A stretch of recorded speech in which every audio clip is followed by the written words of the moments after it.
Hello everyone. Today we are going to analyze the poem The Road Not Taken by Robert Lee Frost.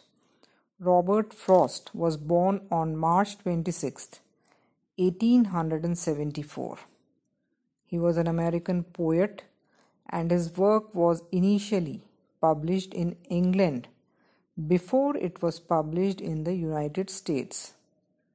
He was known for two things. First, his realistic descriptions of rural life, and second, his command of American colloquial speech.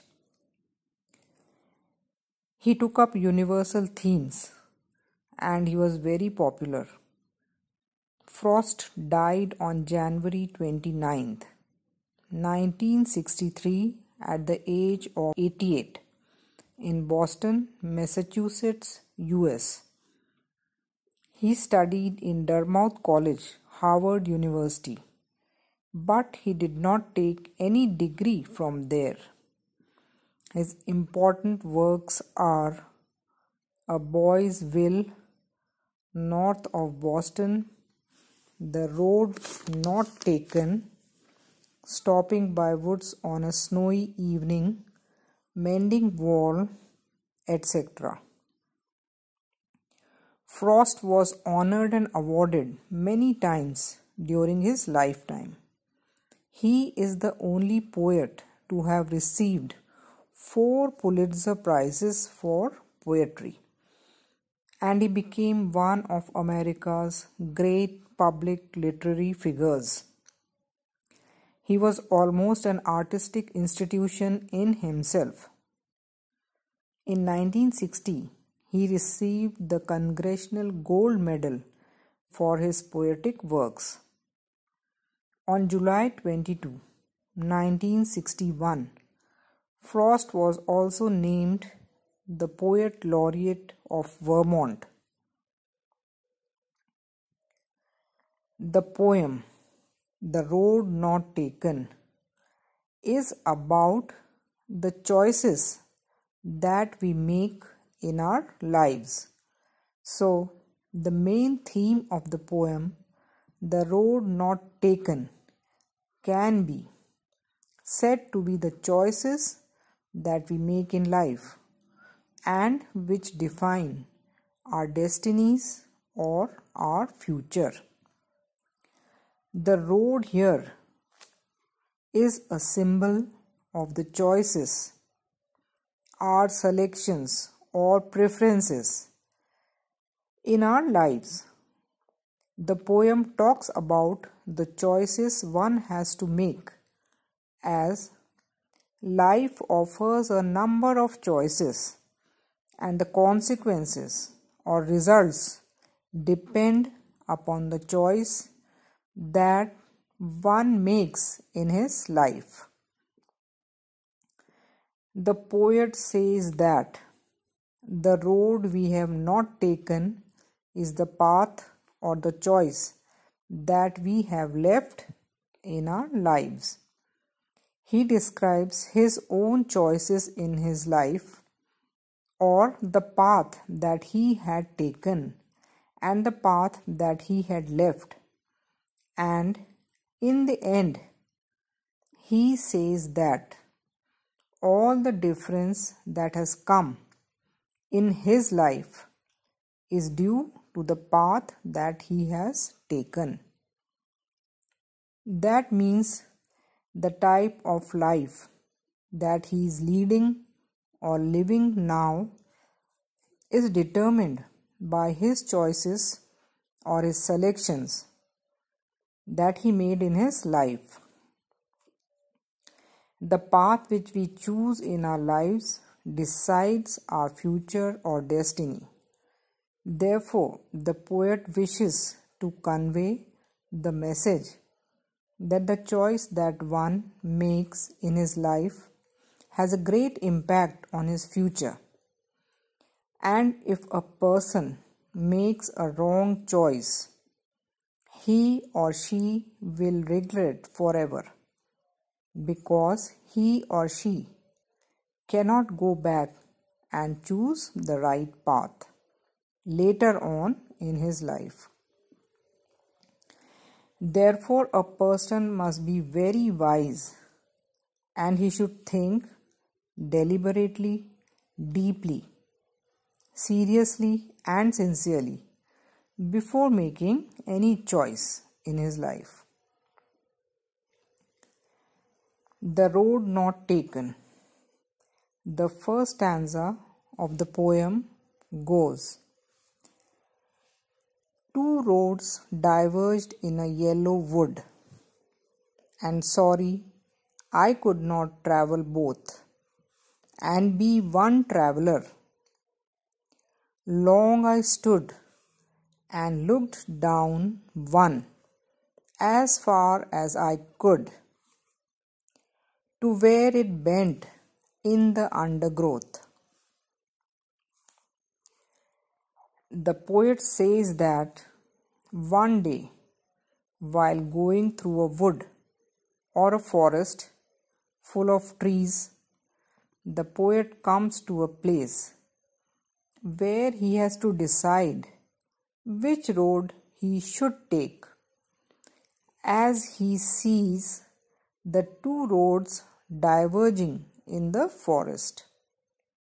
He starts deliberating on a number of choices and realizes that because he is a single traveler, because he is a single person, he cannot take both the roads.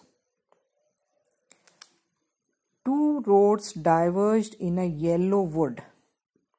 In this first line, poet says that he observes two roads diverging in the forest. He says that while going through the wood, he observes two roads separating and losing themselves in a yellow wood.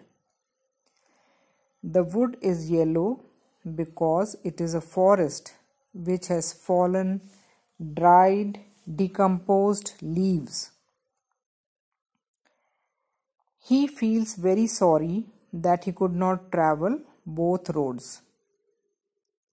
So he stands and watches one road as far as he could see until the road was lost or until he could see no further. He cannot travel both roads, and because he is one traveler, he is a single person, it is impossible for him to take both roads. So he looks at one road as far as his eyesight could go.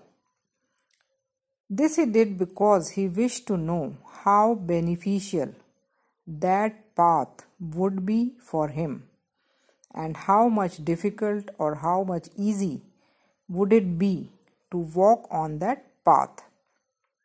He was thus trying to make out whether that path would be suitable for him or not, whether he should choose this path or the other one. This happens in every person's life. A person has a number of choices, a number of alternatives, but he or she has to choose only one out of them.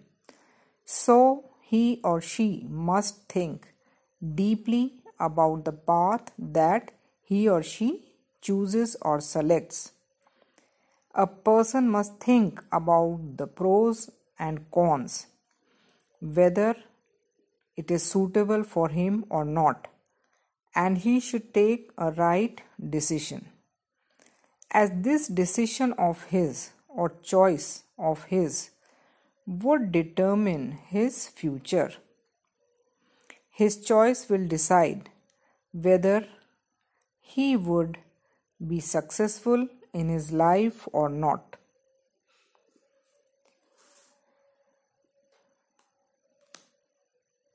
The second stanza of the poem goes, then took the other as just as fair, and having perhaps a better claim because it was grassy and wanted wear. Though as for that, the passing there had worn them really about the same. The poet, however, decides to take the other path or the road which looks just as fair as the first one. The road appeared to him to be equally fair and having perhaps a better claim, and he thought that this road was better for him. So, after checking and thinking for a long time, the poet decides to walk on the other road, on the other path, because he felt that both paths were equally good. He also says that it was just as fair. That is, he felt that both paths are equally good, and he started walking on the other path. The poet also adds that maybe he took the other path because he felt that the path was better for him. So he chooses it as it has grass on it, which meant that people did not walk on it, or it was less frequented. This he came to know because the path was grassy and wanted wear. The path was grassy because people did not walk on it and it wanted wear. That is, it was less frequented, it was less walked upon. But when the poet starts walking on this road, he felt that passengers had worn them equally, about the same. That is, people had used both the roads equally. He now feels that both roads were equally worn out, and there was not much of a difference between both of them, as walkers had trodden both the roads equally. This he comes to know or realize after taking one of the paths. He wishes to say that he realizes that both paths were similar and equally worn out. In our lives, when we choose one path, one option, we feel that other options too have the same benefits or same disadvantages. So the poet says that before making a choice, one should be convinced that he or she is selecting or choosing a better option. But after this, one feels that all other options are same. Thank you.